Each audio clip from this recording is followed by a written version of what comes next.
Welcome to Marketing Talks by OSB, where I discuss marketing hot topics, advertising strategies, rebranding, new strategies, as well as so many other topics. I am Jessie, your host, and welcome. Let's dive in. Today, I have our own OSB undergraduate marketing student, Jenny Hakimian.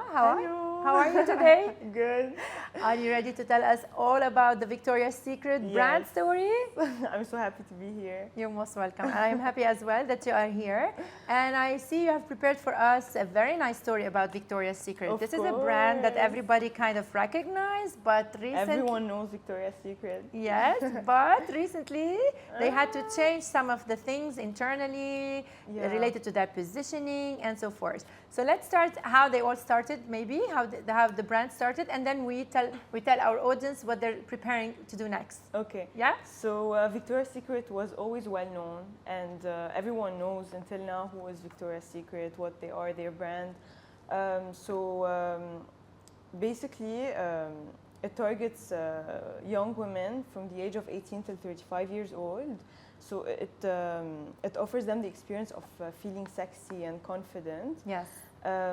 They boomed in the 90s. So basically, they launched their first fashion show in 1995. Yes. In 1999, their website crashed because of the number of the traffic. They had like 2 million viewers logging in on their site so that they can watch the show. It was crazy. The show was online. Yes. Yes. In 2001, they reached 12 million viewers. Wow. Yes. Then in 2018.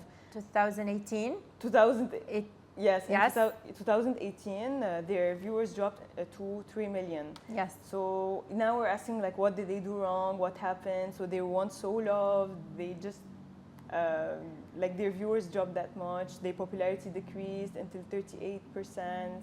So yeah, we really asked, like, what did they do wrong?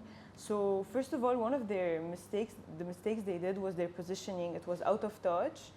They weren't being relevant anymore. They weren't representing women. They had women maybe from different from cultures or maybe different looks. Yes, so it was problematic. Times were changing, trends were changing. Victoria's Secret stayed the same. They were like still sticking to their the unrealistic beauty standards. Ah, okay. Yeah, so like they were not connecting with the public anymore. So they had to do something, they had to change, they had to fix it. Yes. All right, what did they do? So basically in 2018, they started a whole new journey. They called the Tour 23. So basically it was like a documentary that showcases like 20 artists from 4 different cities, which are Tokyo, Bogota, London, and Lagos. So basically, it was so these 20 women from these cities, they collaborated together on a project where they combined documentary and like fashion fantasy. So they showed like behind the scenes and like the process of building like a new collection. So yeah, they had like they offered the opportunity for those artists to showcase yes. to tell their stories. To create a collection and like stage them, because as they said, like the whole world was their stage. So yeah, they had the opportunity to show like their perception of beauty, and which was like different from what they were doing before. And this documentary is already live? Yes, it is on Prime Amazon, and they also they're in partnership with Amazon Fashion too.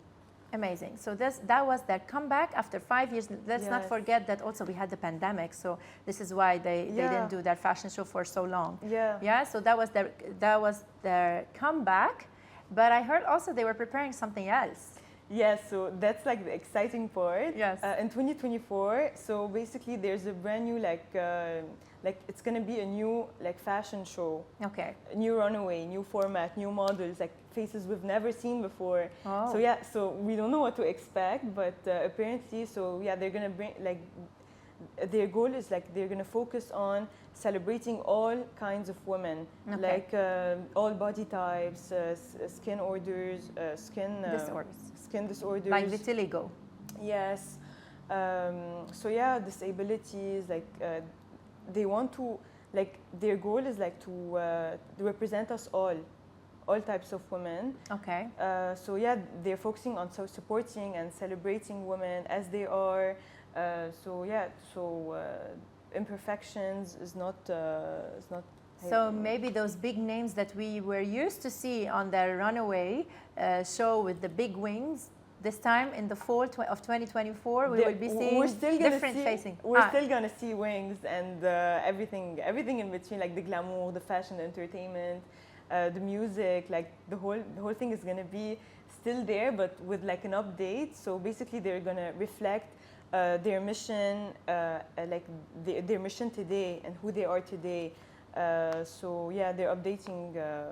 So they listen to people, and they were redefining the word of sexy in what people see sexy as it is today. Exactly. Because if I'm not mistaken, the two decision makers of Victoria's Secret, they were 70 plus, yes. the CMO and the owner himself. So the way when they started Victoria's Secret, the fantasy of sexy was different if we compare it to today. Yes. So if we see plus size women, that is still considered sexy. If we see different skin tones, that is still considered sexy. Yes. So the problem was like the way they defined sexy. So basically, like it was perceived as like the 70-year-old man, not from like the perception of the target customers or society today. So their product and their marketing decisions were based on like these old men. Like they were the ones like building the brand. So yeah, now there's like a whole like brand reinvention going on with like new brand ambassadors, new positioning, like this new fashion show coming up in fall 2024. Yeah, so I think it will be huge. This will comeback after 5 years almost, yeah. with this new concept, I think it will be huge. And maybe also their website will crash, I don't know. But I have to say also that Victoria's Secret is not the only brand that is focusing on inclusivity yes. by showcasing beauty. We have Dove as well, L'Oreal, their campaign, You're Worth It, if you remember. Important. So this is something that is really, how can I say this, transparent, or that truly reflects the status on ground. Like people are no longer size 34 with their waist and you know, perfect skin, perfect exactly. hair.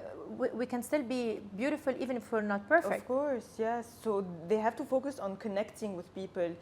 So when they're offering the experience, people should like feel like they can relate to, for example, these models on the runway. Yeah. They have to see themselves whenever they're looking at the media and magazines and the shows. So they're not going to feel connected if they don't see themselves. 100%. So basically, so the goal here is that like girls, they should like look at the models, say that this girl looks like me. So yeah, she's beautiful, just 100%. Like me. Yeah, yes. so that's even Barbie, by the way, they introduced new toys with disability, yes. with vitiligo, exactly. like nurses, not just like a model. So this is nice. They're listening to the consumers and they're showing yeah. them something that they would connect with. Yeah, so basically their vision is basically like beauty rooted from reality. So we're still being real here. We don't have like the beauty standards we had in the 90s. So yeah, that's really exciting. I feel like now they're building that connection with the brand. With again, the yes. customers. And I think also when they do this, it means that they're wise. They notice that there's something wrong and they're fixing it. And this is something really to admire, because brands usually, if they stick to what they do best and they don't change and they're not flexible, yes. eventually they will be kicked out of the market. Yes. Especially their target audience, you said they're 20s, right? So, and this generation, this Gen Z, they want to know the story behind the brand. They want to know the story maybe behind those models. And yes. equally here, they will be 100% connecting with them and eventually convert into not just, you know, they admire the brand, but also buyers and high conversions. Yes. Yes. So they're adapting to the market demands, which is essential in the demands and yeah. also the trends, like you said, the trends are changing, and the consumer behavior of this generation is different than the millennials and Generation X. Yes. So I think we have to wait for the runway show and let's see what they are hiding for us. And I'm sure everybody else will be waiting for this show as well. Yes. Anything else you want to tell us? Maybe one of those artists, what did they do specifically in the documentary? Yeah, so one of them is Michaela Stark. So Yes. basically, she's an Australian visual artist. Okay, so her design is like promoting inclusivity and positivity, like to turn female bodies into into work of arts. Okay.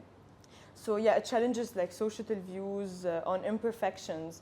So Okay. yeah, she's normalizing like all the body types out there, and like she's accepting their imperfections, And she showcased them through what, drawing, or what kind of art exactly? she's designing like a collection. Ah. Yeah. Okay, four different sizes. Exactly. Okay, amazing. And the other artists were. For example, Jenny Fox. She explores like the relationship between the body and femininity. So she encourages women to embrace their authenticity and like being their true self and like being honest with who they are. Cool. I will be watching this documentary for sure. So I heard also they hired Barbara Palvin as one way to, showcase a plus size model among their known models. Can you tell us a little bit about this? The CMO was asked if he would ever include a plus size model to the fashion show. His response was, I don't think we should. So here they faced a lot of criticism from the public. So people were criticizing this.